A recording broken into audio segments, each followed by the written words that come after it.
How is your anxiety? Do you feel lukewarm in your faith sometimes? That's my opinion on tattoos and piercings. What's one unpopular Christian opinion you have?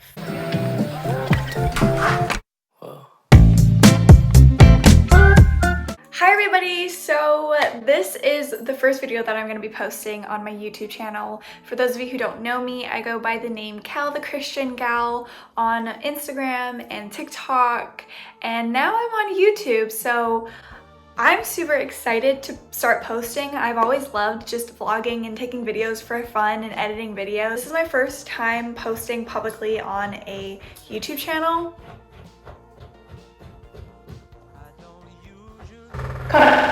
Both of my dogs are in the room with me, and so if you hear noises, it's probably them. One of them is like scratching on my bed.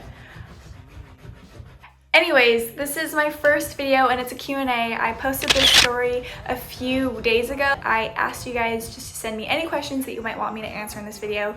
So let's get into it. So the first question is, how is your anxiety? By the way, love you. First of all, I love you too. Second of all, my anxiety is a lot better. For those of you who don't know, I used to struggle with really bad anxiety, like severe anxiety. The beginning of last year was when it really hit me hard, and I didn't know what was happening to me, and I couldn't go out and do normal things like go to the grocery store, hang out with my friends. I saw a therapist, I went to see a psychiatrist as well. I got on medication and it's been working so well for me. I think it'll be about 6 or 7 months since I've been on this medication. It's been doing wonders. I feel so much more like myself. My confidence is back, my energy is back. Obviously I have good and bad days where I still get waves of anxiety and panic attacks, but I'm still working through that in therapy and it's a lot more manageable. Next question is, do you feel lukewarm in your faith sometimes? 100%. For me, when I talk about feeling lukewarm,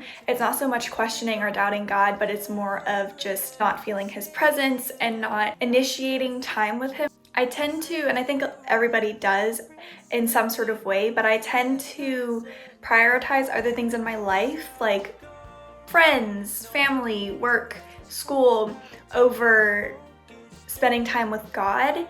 And I think I get distracted a lot of times with things that are happening in the world, and it distracts me from spending time with God when I should be spending time with God. I think what matters is I know that God knows where my heart is at, and I know that I struggle with certain things and I work on those things. You're gonna have good and bad days in your faith too, and just being lenient on yourself and putting in effort to spend time with him when you know that you may be lacking or you may feel lukewarm. Doing things like reading your Bible, listening to worship music, praying more often, all of those things are going to help you get back on track with spending time with God. So the next question is, were you raised Christian or no? If not, what was your journey getting to who you are? I was raised Christian. I'm used to being raised in a home where we go to church every Sunday, not just on holidays, talk openly about Jesus, pray before meals, all of that. But yeah, so I was raised in a Christian home. How old were you when you got baptized? I was 11. There's a picture that's hanging up on the wall behind me, and actually has the picture and all the stuff of when I was baptized. What is your why for going to grad school? So for those of you who don't know, I just got into a master's program in kinesiology with a focus in integrative wellness. The reason for doing it is I'm very passionate about mental health, and that's been something I've been open about on my social media. I want to be able to help other people. My why for going to grad school is I feel like it's a great foundation for me to start my career. How do you deal with criticism regarding you speaking up about your faith? Okay, so funny story. Well, not funny story, but the first Christian video I posted on TikTok got so much hate on this video. People were saying just really mean, terrible, awful things, making fun of me. I'm not gonna lie, I cried. I remember laying down on my bathroom floor just sobbing. It wasn't the best way to start posting Christian content, but it also encouraged me to post Christian content, to post more Christian content. I think that was really the reality check that I needed. People really are so lost and they need God. After getting all of those comments, yes, at first they hurt. I knew that if those people were at a place of being able to say the things that they were saying to me, I knew that they must be going through their own things too, and it helped me to forgive them. I think what's harder than getting criticism from non-Christians is getting criticism criticism from Christians, because even in Christianity, people are so divided and people have such different opinions on certain biblical topics and ideas and whatever. To me, I think that's the hardest part. I just have to remind myself every day and all the time that these people don't know where I'm at in my faith. These people don't know me personally. Whatever they say about me isn't going to be true. I know who I am in Christ, and God knows where my heart is at, and that's all that matters. Okay, next question is how to bring your friends closer to Christ when they are very lost. What I personally do in my friendships is I never force anyone to believe anything. I'm very open about my faith, so people know when they meet me that I am a Christian. But I also encourage you to just be a light in their life. Be supportive, be a good friend to them, be loving and kind and compassionate and empathetic. Never force your opinion or your beliefs onto someone. Have them just see what your life is like and the way that you live your life.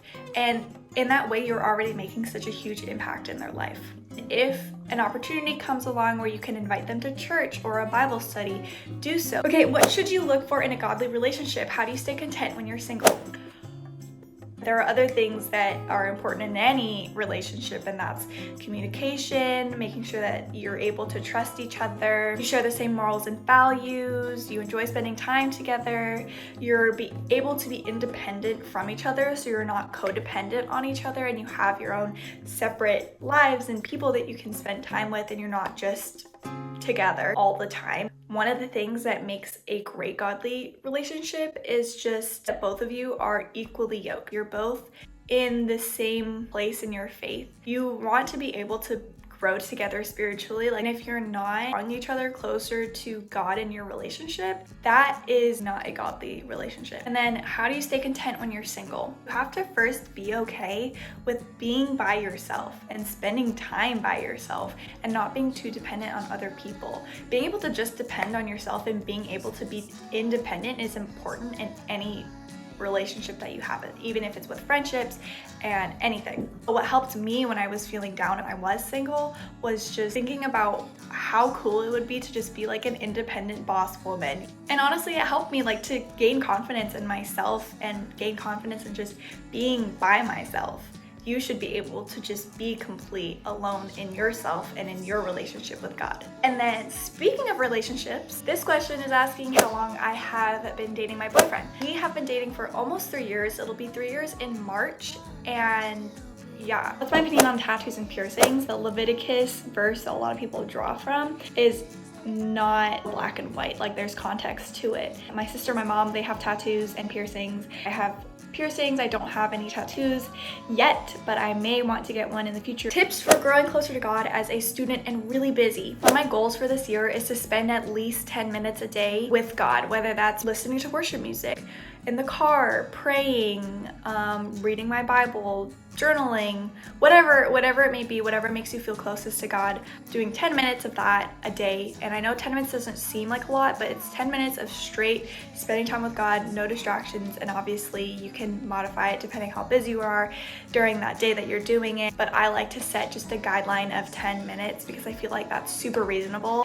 Next question is, do you paint your own nails? They always look amazing. Thank you. I do paint my own nails. I like doing cool designs on them. I ask you guys all the time on my Instagram to help me choose a design. What is your dream wedding?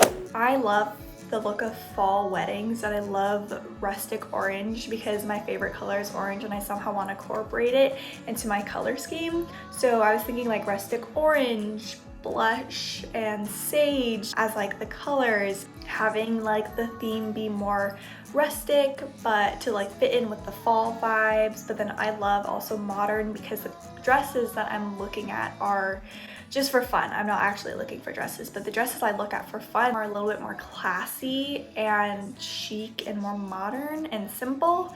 So I somehow want to tie all of those things together. What is your favorite book or book series? So I love these books. These are by Francine Rivers. This is called Redeeming Love. It's one of my favorite books that I've read. And this one is part of a series. So this is book 1 of Mark of the Lion series. Highly recommend the series, really good. It's more for like teenagers, young adults. It's not a challenging read or anything at all, but it is based off of like biblical stories, which I really like. But again, it's not like super challenging content or anything. It's a pretty easy read. So these aren't Christian based, but this is by Pierce Brown, and this is the Red Rising series. So there's 3 books in this series, and it's really good. I'm gonna have to reread them because I honestly don't really remember much about them, but I know that they're good. This one's Mary Lou, and it's the Legend series again. I remember really liking these books when I did read them. It's been a bit, but I will have to reread them. Currently, I am going through, what is it called? Okay, now I'm going through the books Heroes of Olympus by Rick Riordan. He's the one who writes like the Percy Jackson series and all of that. So it's Greek mythology, but anyways, it's really interesting. It's an easy read and I just really enjoy it. So what is your favorite book of the Bible? So my favorite book of the Bible currently is Revelation. The last book talks about the end times. It's an apocalypse. First reading Revelation, it could be really intimidating and dark and scary, but it's really not a scary book, and that's what I love about it, is it just shows how much hope there is because of Jesus, and it's a book that's revealing who Jesus Christ is, and I just love it. I took a class on it, and I think that's what grew my appreciation and love and interest for Revelation. How do you deal with low self-confidence, especially in public? Fake it. If I'm not feeling confident, I will literally just like fake it. What I like to do is just like give myself pep talks in my head or even out loud, just saying like, I'm super good at what I do, I'm super confident in myself, and just giving myself these affirmations. When you say things out loud to yourself, especially if you repeat it multiple times, it actually does something to your brain where it makes it believe those things to be true, if that makes sense. What I recommend doing is, if you know you're going into a situation where you just feel like you're losing your confidence or you're feeling a little bit anxious about it, look yourself in the mirror and tell yourself that you are loved, you are confident, whatever else comes to mind that are positive affirmations for yourself. Also, your confidence does come from God. Something you're going into, you're nervous about, pray that He will give you confidence, and a lot of it too is just telling yourself positive things. How did you meet your boyfriend? Grayson and I met freshman year of college. First day of classes, we were in 3 classes together, and I asked him for his number and his Snapchat because I wanted someone to study with, because I knew he was in like 3 of my classes, and I promised, like at the time I wasn't interested in him. I didn't want anything. I just wanted a study buddy. He was already dating someone at the time, so we were just friends, and then when they ended up breaking up, we became even closer, and we were best friends by the time we started dating. Like, we had already grown a foundation of being super close, and then we started dating the 2nd semester of freshman year. What's one unpopular Christian opinion you have? Girl. I'm not gonna lie, I'm scared about sharing this, but I just have to be honest. Like, on my YouTube channel, I just want to be honest. I just want to be myself. And if you guys disagree with me, I hope that it's not something that sways you away from supporting me still, because there are a lot of different Christian opinions that are out there. It depends on where you are too, like what state you're living in, because where I live, this isn't a crazy like unpopular opinion, especially where I'm going to school and the school that I go to. I do believe in evolution. I think he was part of that whole process. I'm not saying that it wasn't without him at all. I think he controls that entire process of creation, but I do think the process that he does it in is partly through evolution. But anyway, so yeah, I do believe in the theory of evolution. When we think of Genesis, what I've learned is that the Bible as a whole is not a scientific textbook. It's not meant to be read as a scientific textbook. So it makes sense why certain things in the Bible aren't going to match with what we know in modern science today. And secondly, we have to remember context and when these stories were written and who they were written to. So even though God inspires the whole Bible, we do have to take into consideration the time that these books were being written. Genesis was written to the Israelites, and the stories in Genesis were told in a way that they would understand them. But despite whether or not I believe in evolution to be true, or whether you believe creationism, the meaning of Genesis shouldn't change, and it doesn't change. Genesis shows that when people choose for themselves good and evil, bad things are gonna happen. And I look at Genesis and Revelation as like the bookends to the Bible. They're a perfect beginning and a perfect end. What I love about Genesis is that it shows it's the beginning of God's mission to restore his creation. Let's answer a little bit more of an easygoing question. So dream vacation spot. I really want to go to Greece. I really want to stay in like a water bungalow, so Bora Bora or the Maldives. Ooh, I also think going to Israel would be really cool, and just seeing like where Jesus walked and just like being there in the history of it all. That would be really cool. What are your thoughts on spiritual warfare?